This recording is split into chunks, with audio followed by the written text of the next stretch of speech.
Hi there, in this video we are going to learn how to print a string of numbers without using a string method in Python. Let's start. So in the problem we can see that we have been given an integer n as an std input, and without a string method we have to print the following string of numbers. Like we can see in the example, if the input is 5, then we have to print 1, 2, 3, 4, 5. So let's solve this problem.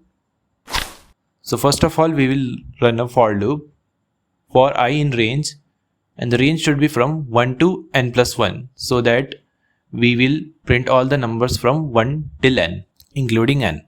Within the for loop, we will print a statement print I comma end equals to end equals to double quotes. We are using end equals to double quotes because we are trying to stop the new line default within the print statement. So let's submit the code.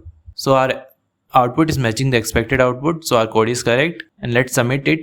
So our code is correct for all the test cases, and that's all for today's video. Thank you.